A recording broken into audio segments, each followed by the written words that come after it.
2021년 7월 16일 행복한 예비일 아침입니다. 오늘 하루 하나님의 은혜에 여러분의 삶을 맡기는 그 놀라운 축복이 있기를 기도합니다. 오늘은 리더를 주께 부탁하는 리더라는 제목으로 함께 은혜를 나누겠습니다. 오늘의 본문은 사도행전 14장 23절로 26절 말씀입니다. 각 교회에서 장로들을 택하여 금식 기도하며 저희를 그 믿는 바 주께 부탁하고 비시디아 가운데로 지나가서 밤빌리아에 이르러 돌을 버가에서 전하고 아탈리아로 내려가서 거기서 배 타고 안디옥에 이르니 이곳은 두 사도의 이룬 그 일을 위하여 전에 하나님의 은혜에 부탁하던 곳이라. 바울 일행은 1차 전도 여행을 마치며 그동안 전대했던 지역을 다시 되짚으며 안디옥 교회로 돌아갔습니다. 그러면서 바울이 한 일은 각 지역마다 장로를 세워 그 교회를 맡기는 일이었습니다. 그런데 생각해 보니 바울이 어떻게 그런 일을 할 수 있었을까 싶은 생각이 듭니다. 사실 어떻게 보면 그들은 복음을 듣고 그리스도인이 된 지 얼마 안 된 새신자나 다름없었습니다. 그런데 그들 가운데 한 사람을 뽑아서 그 교회를 책임질 리더로 세운 것입니다. 당시의 교회는 핍박을 당하는 교회였습니다. 누군가 순교를 당할 위험이 있는 핍박받는 가운데 있었습니다. 그런데 그들은 어떻게 이제 막 하나님을 믿게 된 그 초신자들의 무엇을 믿고 그 교회를 책임질 리더로 세울 수 있었을까요? 우리는 23절의 말씀을 통하여 그 비밀을 깨닫게 됩니다. 그들이 금식 기도하며 저희를 그 믿는 바 주께 부탁했다고 기록하였습니다. 바울이 믿은 지 얼마 안 된 그들 중에 장로를 택할 수 있었던 이유는 그들이 그만한 자격이 있어서가 아니었습니다. 재능이 있고 지혜롭고 똑똑하며 통솔력이 있었기 때문도 아니었습니다. 바울은 한 지역의 지도자를 뽑을 때에 금식 기도하면서 그 지도자를 예수님께 맡겼습니다. 예수님이 그 지도자들과 함께 하시며 믿음의 동역자들을 돌보고 섬기며 복음을 증거할 수 있도록 그들을 예수님께 맡긴 것입니다. 바울은 예수님이 정말 살아계시며 예수님이 정말 역사하고 계심을 잘 알고 있었습니다. 왜냐하면 바울은 전도 여행을 하며 그들과 함께 하시는 예수님을 날마다 경험했기 때문입니다. 그래서 비록 초신자들로 구성된 교회이지만, 비록 이제 막 시작된 연약한 교회이지만 그 교회의 리더를 세우고 그 지도자를 예수님께 맡길 수 있었던 것입니다. 다시 한번 26절의 말씀을 보겠습니다. 거기서 배 타고 안디옥에 이르니 이곳은 두 사도의 이룬 그 일을 위하여 전에 하나님의 은혜에 부탁하던 곳이라. 그들은 전도 여행을 시작했던 안디옥 교회에 대하여 말하길 전에 하나님의 은혜에 부탁하던 곳이라고 했습니다.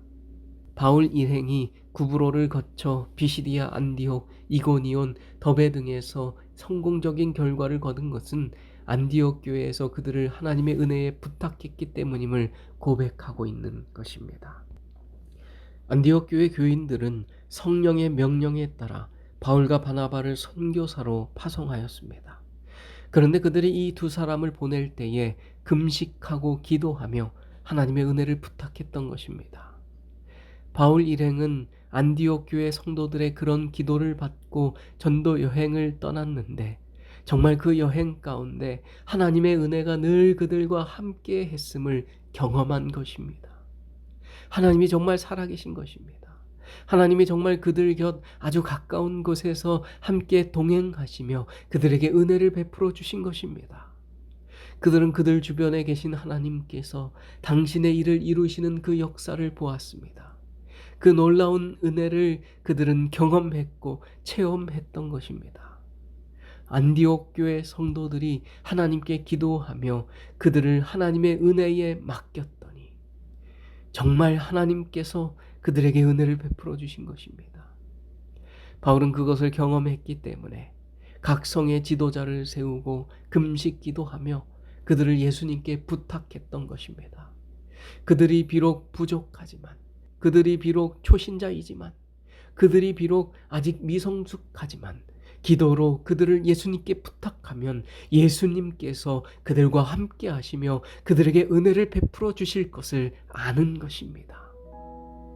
사랑하는 성도 여러분, 우리 곁에서 우리에게 은혜를 베푸시는 살아계신 하나님이 계십니다. 그 신실하신 하나님께 여러분의 인생을 맡기게 되시길 바랍니다. 하나님의 은혜에 여러분의 가족을 맡기게 되길 바랍니다. 그러면 우리는 정말 그 기도대로 하나님의 은혜가 우리의 삶 가운데, 우리의 가정에 충만하게 임하는 것을 경험하게 될 것입니다. 오늘날 하나님을 믿노라고 고백하면서도 하나님을 경험하지 못하고 하나님의 은혜를 체험하지 못하고 그 신앙생활을 그저 이어가고 있다면 그것은 너무나도 불행한 그리스도인일 것입니다. 하나님이 나에게 너무 멀리 계신 분처럼 인식되어지는 가운데 그저 나는 나 홀로 내 생각대로 나의 인생을 살아가고 있다면, 하나님의 은혜 없이 무미건조한 인생을 살아가고 있다면 그것보다 안타까운 것은 없을 것입니다.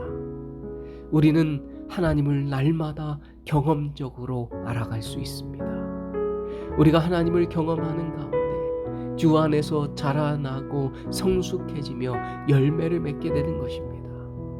우리는 하나님이 우리 곁에 계신 것과 우리에게 은혜를 베풀어 주시는 것, 우리 주변에서 당신의 일을 행하시는 그 모습을 보고 하나님을 경험하고 체험하는 살아있는 그리스도인이 될 수 있고, 또 그렇게 되어야 합니다. 오늘날 여러분의 삶과 생명과 일과 자녀와 그 모든 인생을 하나님의 은혜에 맡기게 되길 바랍니다. 그러면 하나님께서 당신의 은혜를 날마다 그 삶 속에 충만히 부어주실 것이고, 우리는 날마다 하나님을 체험하는 살아있는 그리스도인이 될 것입니다. 오늘 하루를 시작하기 전, 오늘 하루의 그 모든 시간을 주님의 은혜에 맡기는 저와 여러분이 되길 바라며 말씀을 줄이겠습니다. 기도의 시간입니다.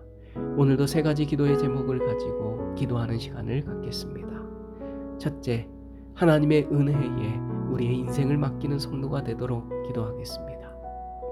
둘째, 이정숙 집사님과 집사님의 가정을 위하여 기도하겠습니다. 셋째, 비대면 온라인 예배가 은혜롭게 진행될 수 있도록 함께 기도하겠습니다. 음악이 나오는 동안 이 3가지 기도 제목과 여러분 개인의 기도 제목을 가지고 기도하겠습니다. 하나님께서는 우리의 기도보다 더욱 응답하여 주실 것입니다.